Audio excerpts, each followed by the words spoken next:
Law of area,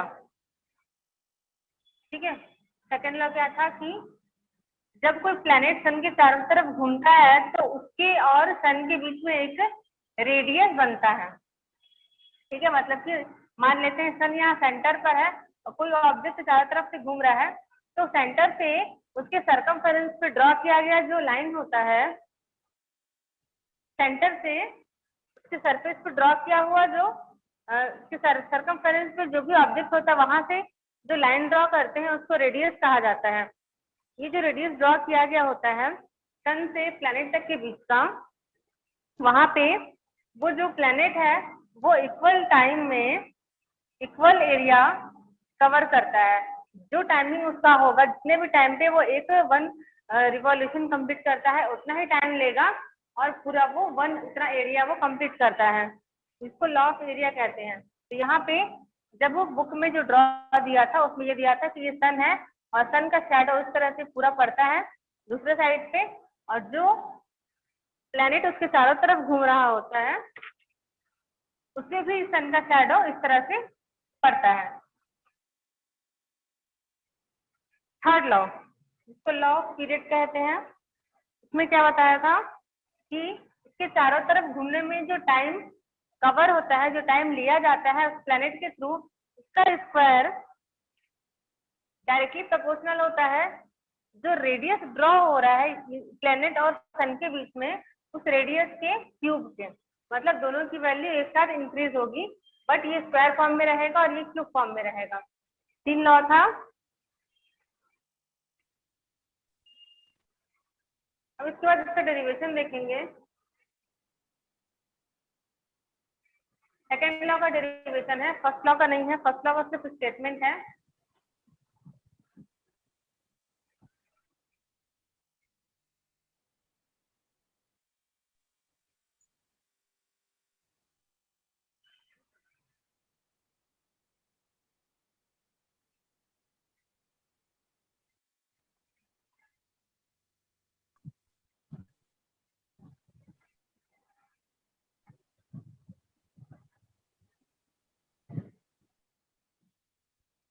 यहाँ पे आप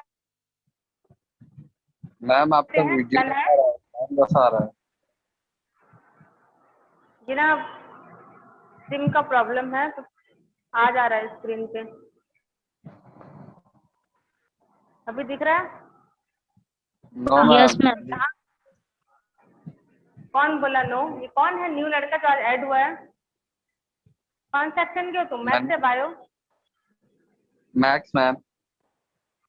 आज पहली बार आए हो? नहीं मैम, हर बार आता था। अच्छा, तो मुझे तुम्हारा वीडियो नाम आज में क्यों दिखा रहा है और तुम्हारा नाम में कुमारी क्यों लिखा हुआ है?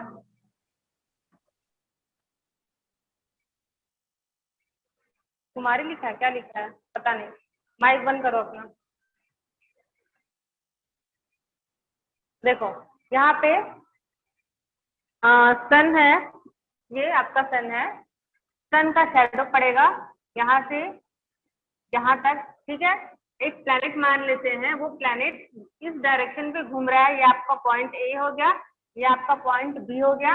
तो यहाँ से यहाँ तक वो जब ट्रेवल कर रहा है तो उसके बीच में यहाँ मान लेते हैं एंगल बनता है, एंगल डेल थीटा। ये हो गया आपका रेडियस यहाँ से यहाँ तक, इसको ले लेंगे हम आर। जब यहाँ पे एंगल डेल थीटा बन रहा है तो ए से लेकर के बी तक का डिस्टेंस कितना होगा? ये आपका एक राइट एंगल बनेगा जिसको मैं यहाँ पे अलग से बना देती हूँ।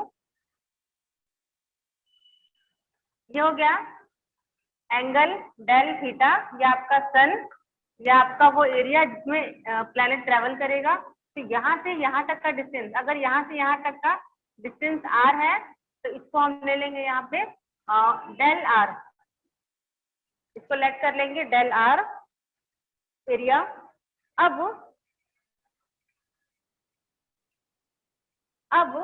यहाँ पे आपको ये जो ट्रायंगल बना हुआ है इस ट्रायंगल में फॉर्मूला लगाना है एरिया ऑफ ट्रायंगल का। एरिया ऑफ ट्रायंगल का फॉर्मूला क्या होता है?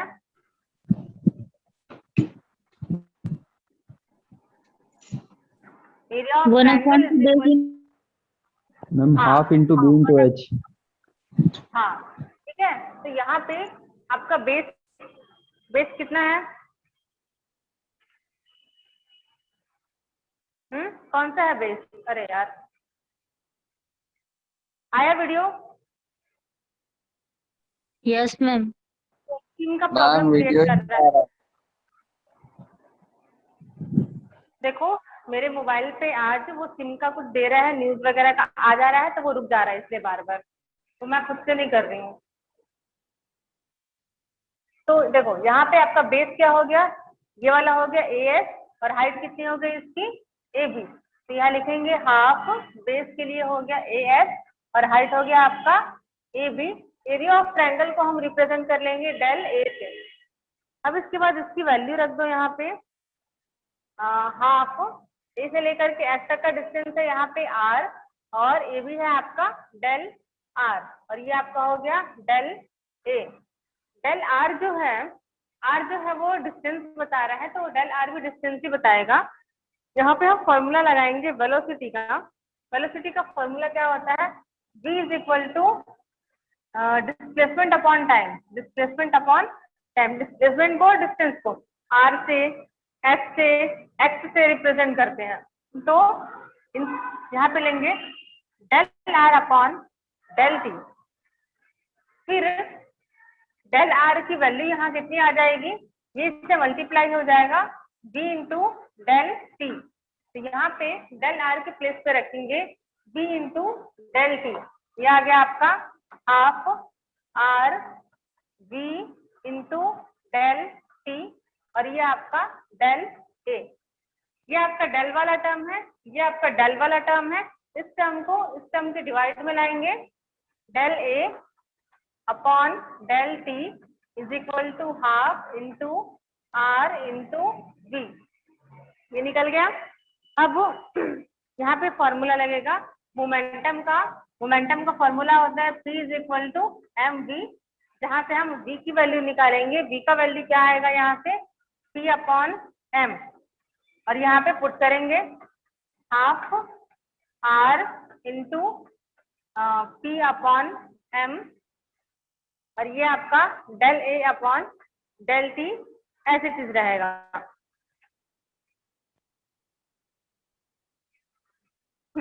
यहाँ पे फॉर्मूला रखे, v के प्लेस पर रख दिए P upon m।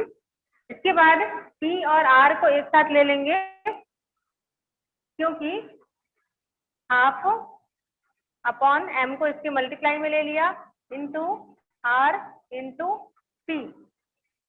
Angular momentum का फॉर्मूला होता है L is equal to R into P।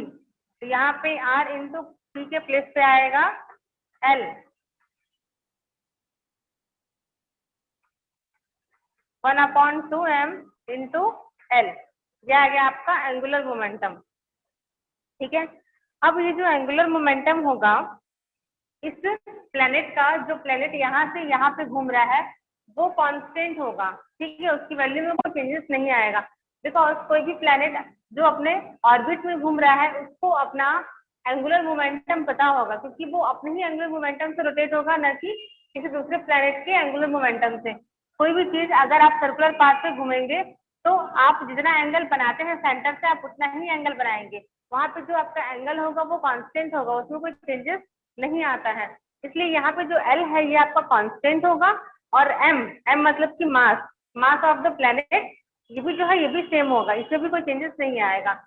तो अगर L यहाँ पे कांस्टेंट है और M भी यहाँ पे कांस्टेंट है, यहाँ पे ये पूरा टर्म ही कांस्टेंट हो जाएगा। ठीक है, तो ये आ गया आपका del A upon del T is equal to constant, मतलब एरिया ऑफ प्लेनेट कांस्टेंट हो गया। तो इसी को सेकेंड लॉ कहते हैं केपलर का, मतलब कि एरिया जो है वो कांस्टेंट रहता है और टाइमिंग भी वहां पे सेम रहती है, सेम टाइम पे सेम एरिया कवर करता है। केपलर के सेकेंड लॉ ने यही बताया था।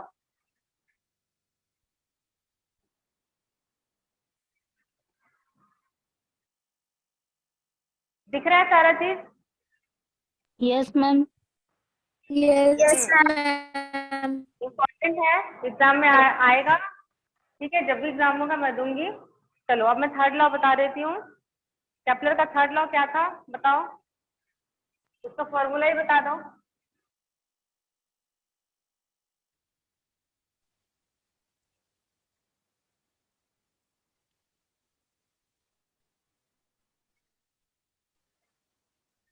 T square is equal to K R cube. हाँ ठीक है, T square is directly proportional R cube. ठीक है, दोनों का मतलब एक ही है।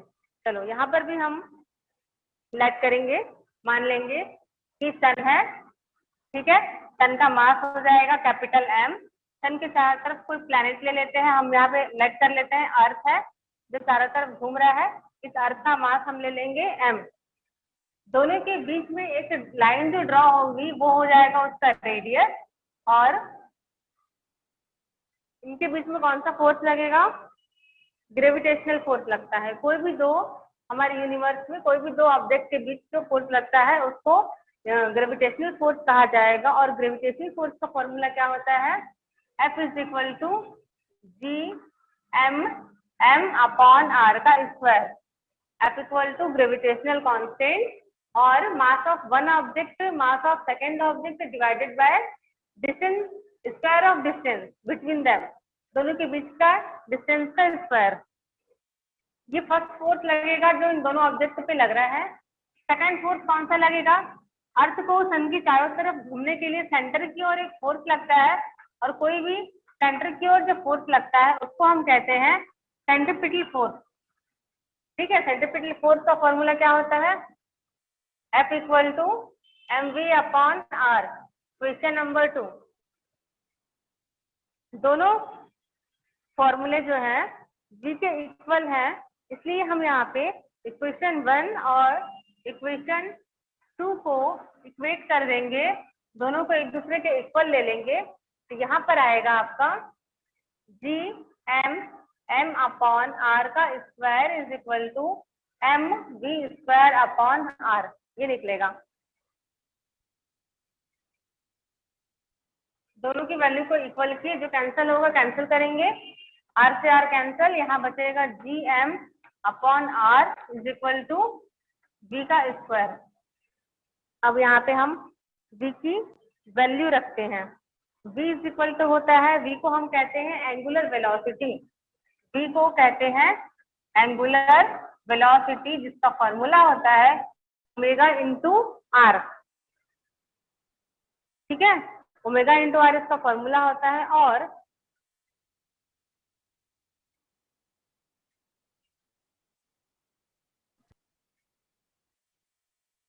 ओमेगा की वैल्यू होती है यहाँ पे 2 पाई अपॉन टी। तो उसको यहाँ पे जब रखेंगे तो v इज इक्वल टू आ जाएगा 2 पाई टी इंटू आर, ये निकलेगा आपका v का वैल्यू।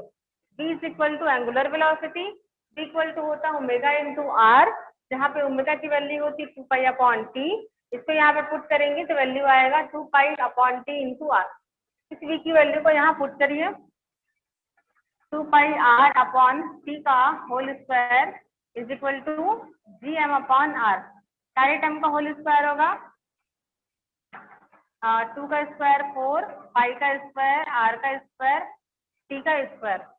हमको क्या निकालना है यहाँ पे? कैपिटल का थर्ड लॉ क्या था? टी का square directly proportional to R का क्यूब, ये निकालना है। तो अपन क्या करेंगे, टी के टर्म को सिंगल कर देंगे, बाकी सारे टर्म को एक साइड कर देंगे। टी के स्क्वायर को यहाँ लेके जाइए और यहाँ सारे टर्म को इधर लेके आइए। 4 पाई का स्क्वायर, आर का square into R upon G M इसके डिवाइड में आ गया। तो टी का स्क्वायर इक्वल टू हो गया 4 पाई का स्क्वायर, आर का क्यूब अपॉन जी एम। ध्यान देंगे यहाँ पे 4 एक नंबर है, इसकी वैल्यू कांस्टेंट होगी। पाई की वैल्यू फिक्स होती है, पाई की वैल्यू फिक्स होती है, ये भी कांस्टेंट होगा। आर, आर क्या है? रेडियस है, सन और प्लेनेट के बीच का रेडियस है। तो हर एक प्लेनेट की का सन के साथ में जो रेडियस बनता है वो अलग अलग होता है। तो आर की जो वैल्यू है वो वेरिएट हो सकती है, ठीक है, उसमें चेंजेस आ सकता है। लेकिन 4 पाई और जी एम, जी क्या है? ग्रेविटेशनल कांस्टेंट, इसका वैल्यू भी फिक्स होगा। और जो कैपिटल एम है ये सन का मास है, इसमें भी कोई चेंजेस नहीं आएगा, क्योंकि सन जो है वो फिक्स है, बाकी सारे प्लैनेट उसके चारों तरफ घूम रहे हैं। तो यहाँ पे 4 पाई स्क्वायर अपॉन जो जी एम है, ये पूरी वैल्यू को हम लेट करेंगे constant 4 pi square upon G M is equal to constant, और उसको लेंगे हम के इक्वल, तो यहाँ पे पुट करिए, टी का स्क्वायर इज इक्वल टू के इंटू आर का क्यूब, और अगर इस कांस्टेंट को हम और इक्वल को हटाएंगे तो यहाँ पे लगेगा प्रोपोर्शनैलिटी का साइन। ये बन गया आपका T square is directly proportional to R का क्यूब।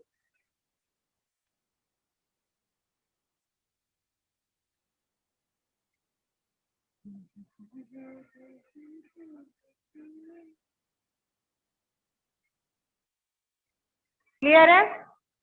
तो नेक्स्ट टॉपिक बताऊंगी मैं, यस मैम।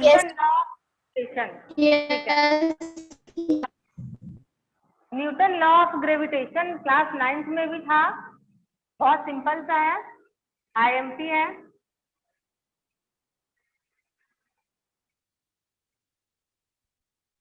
न्यूटन ने क्या बताया था, सर आइजैक न्यूटन ने क्या बताया था कि यूनिवर्स में जितने भी पार्टिकल्स होते हैं, सारे पार्टिकल्स एक दूसरे से फोर्स लगाते हैं या एक दूसरे पे उनका फोर्स लगता है, और वो जो फोर्स होता है वो फोर्स ऑफ अट्रैक्शन होता है। तो उन्होंने इसके लिए एक स्टेटमेंट दिया था, एक लॉ बताया था, न्यूटन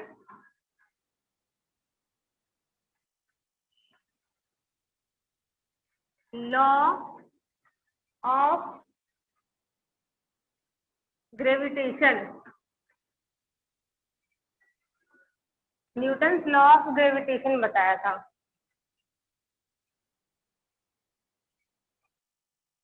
ठीक है, यहाँ पे ड्रॉ बनाऊंगी। मान लेंगे कि यहाँ पर एक ऑब्जेक्ट है जिसका मास m1 है, यहाँ पर एक दूसरा ऑब्जेक्ट है जिसका मास m2 है, इनके बीच का डिस्टेंस हम ले लेंगे r। ठीक है, ये हमारी यूनिवर्स में है, तो इनसे लग रहा है फोर्स ऑफ अट्रैक्शन, इन दोनों के बीच में फोर्स ऑफ अट्रैक्शन लग रहा है। तो लेट किया m1 एंड m2 मास के 2 ऑब्जेक्ट हैं जो कि एक दूसरे से r डिस्टेंस दूर रखे हुए हैं और उनपे फोर्स लग रहा है F। तो न्यूटन ने ये कहा था कि दो ऑब्जेक्ट के बीच लगने वाला जो फोर्स होता है, ये आपका दो ऑब्जेक्ट हो गया। ठीक है, इन दो ऑब्जेक्ट के बीच लगने वाला जो फोर्स होता है वो डायरेक्टली प्रोपोर्शनल होता है उनके मास के प्रोडक्ट के। दोनों ऑब्जेक्ट का मास का जो मल्टीप्लीकेशन होगा वो फोर्स के डायरेक्टली प्रोपोर्शनल होगा, और इनके बीच का जो डिस्टेंस होता है उस डिस्टेंस के इनवर्सली प्रोपोर्शनल होता है, डिस्टेंस के स्क्वायर के इनवर्सली प्रोपोर्शनल होता है।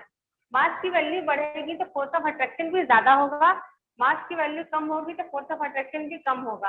लेकिन अगर हम इनके बीच के डिस्टेंस को बढ़ा देते हैं तो फोर्स ऑफ अट्रैक्शन कम हो जाएगा, और बीच के डिस्टेंस को कम कर देंगे तो फोर्स ऑफ अट्रैक्शन ज्यादा हो जाता है। इसको इक्वेशन नंबर 1 और 2 दे करके कंबाइन करेंगे,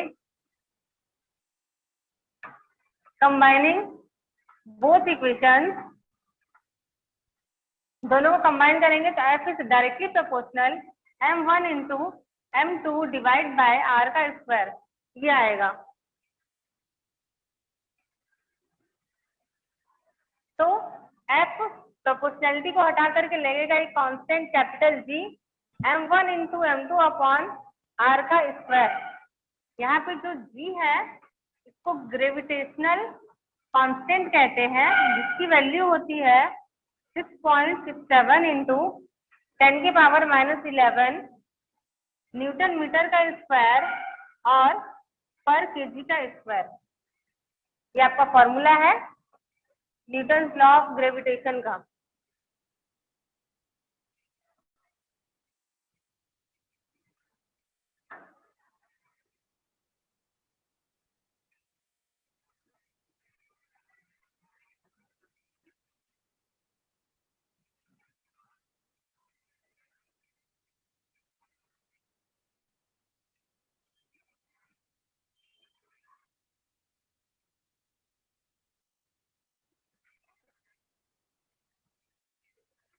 चलो नेक्स्ट टॉपिक बता रही हूँ मैं, प्रिंसिपल ऑफ सुपरपोजिशन।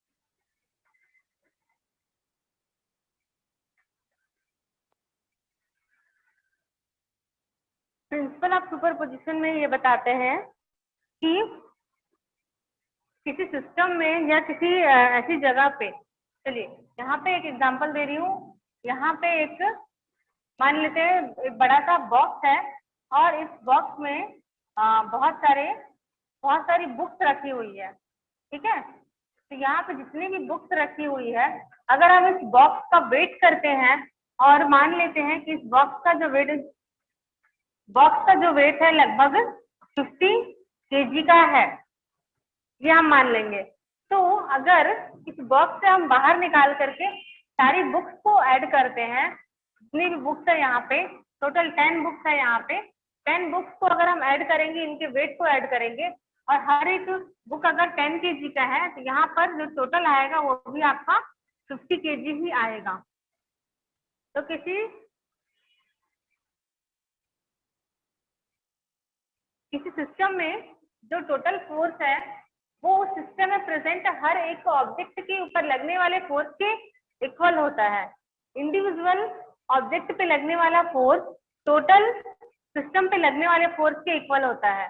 आ रहा है समझ में?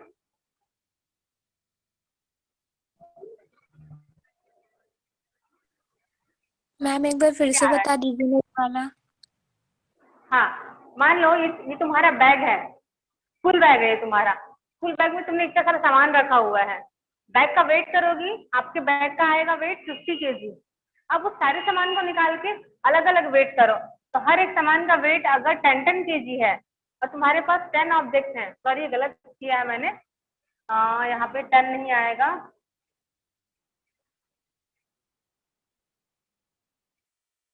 यहाँ 10 आएगा तो यहाँ 100 आएगा,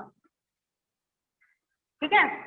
अगर पूरे बैग का वेट यहाँ पे 100 किलो है और उस बैग में जितना भी सामान है उन सारे सामान के वेट को अगर आप नापोगे और सबका वेट अगर नापने के बाद हम ऐड करते हैं तो वो भी 100 kg ही आता है। किसी भी चीज में रखे हुए सारे चीजों का जो वेट है वो इंडिविजुअल ऑब्जेक्ट के वेट के अगर इक्वल आता है तो उसी को प्रिंसिपल ऑफ सुपरपोजिशन कहेंगे।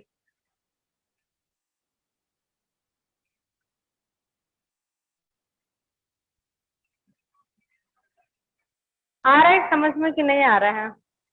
यस मैम, समझ गए। यस मैम अब आ गया। जो दूसरी लड़की पूछी थी इसको आया। तो यही बता रहा है कि जो टोटल ग्रेविटेशनल फोर्स होता है किसी पार्टिकल पे लगने वाला, वो उस सिस्टम में प्रेजेंट सारे ग्रेविटेशनल फोर्स के इक्वल होता है। इसका एक इक्वेशन है,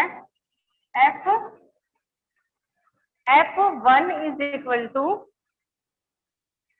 F12 plus F13 plus F14 plus dash dash dash F1n।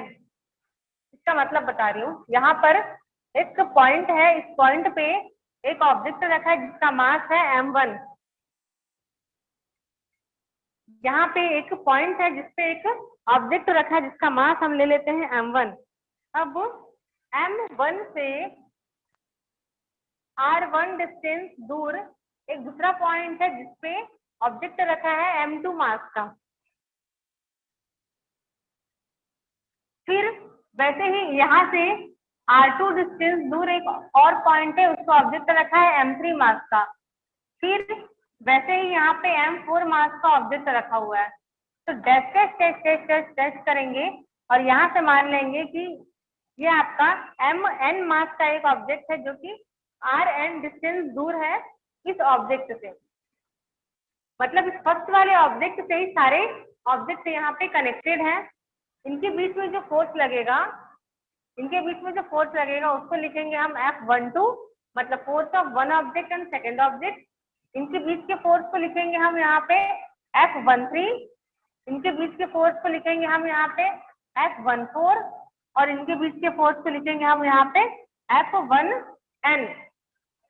तो यहाँ पे ये आपका फर्स्ट ऑब्जेक्ट का फोर्स हुआ F1।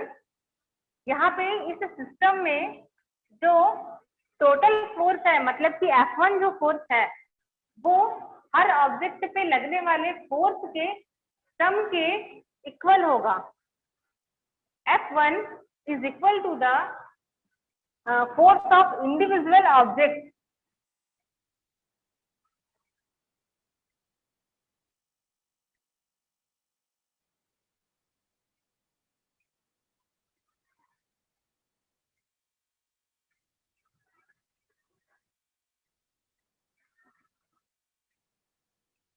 अच्छा, एक्सीलरेशन बताएगा कोई? एक्सीलरेशन क्या होता है?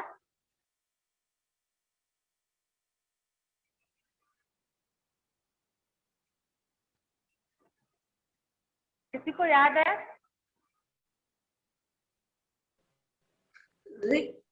Rate of change of time वाला ये रेट ऑफ चेंज ऑफ हाँ, rate of change of velocity time, शायद हाँ। टाइम या तो velocity. Rate of change of velocity with respect to time. हाँ हाँ, वो होता है। ठीक है, ये हम लोग फर्स्ट स्टार्टिंग के चैप्टर में पढ़े थे ना। अब यहाँ पे देखो, ग्रेविटी में एक्सीलरेशन जो होता है वो कैसा होता है? जब कोई, ये आपका अर्थ हो गया, ठीक है, यहाँ से अगर कोई ऑब्जेक्ट अर्थ पे गिरता है तो इसका मतलब ये हुआ कि वो अर्थ के सेंटर पे आने के लिए ट्राई करता है। ठीक है, वो अर्थ के सेंटर की ओर आता है। तो जब भी कोई ऑब्जेक्ट ऊपर से नीचे की ओर गिरता है और वो फ्रीली फॉलिंग होता है, ठीक है, फ्रीली फॉलिंग ऑब्जेक्ट जब ऊपर से नीचे की ओर आता है तो उस बॉडी में क्या है कि एक्सीलरेशन प्रोड्यूस होता है, और इसी को हम ए से रिप्रेजेंट करते हैं और इसको कहते हैं acceleration due to gravity. Because यहाँ पे जो ऑब्जेक्ट है जो अर्थ की ओर आ रहा है वो उस अर्थ में जो प्रेजेंट है force of attraction, that means gravity, उस ग्रेविटी के कारण ही वो ऊपर से नीचे की ओर अर्थ की तरफ आता है। ठीक है, तो इसको कहते हैं एक्सीलरेशन ड्यू टू ग्रेविटी, जिसको स्मॉल ए से रिप्रेजेंट करेंगे। और इसका जो आपका यूनिट निकालोगे क्या होता है? Change in velocity upon time. तो इस फॉर्मूले से इसका यूनिट निकलेगा। तो एसआई सिस्टम में इसका यूनिट क्या हो जाएगा? मीटर पर सेकेंड का स्क्वायर। कैसे निकलेगा? वेलोसिटी का फॉर्मूला क्या होता है? डिस्प्लेसमेंट अपॉन टाइम, और ये आपका नीचे में जो टाइम दिया है वो हो गया। ठीक है, तो डिस्प्लेसमेंट को का यूनिट होता है मीटर, टाइमिंग का होता है सेकंड, और ये टाइमिंग का हो गया सेकंड। यहाँ आ गया आपका meter upon second into 1 upon second. अगर हम इसको पलट देंगे तो कितना आ गया? मीटर अपॉन सेकंड का स्क्वायर निकल गया एसआई सिस्टम में। और सीजीएस सिस्टम में हो जाएगा ये मीटर का सेंटीमीटर और ये आपका सेकंड का स्क्वायर। बस ठीक है, तो मैं ये टाइमिंग खत्म होने वाला है, मैं बंद कर रही हूँ इसको। कोई डाउट होगा तो पूछ लेना मेरे को। Yes ma'am. Yes ma'am.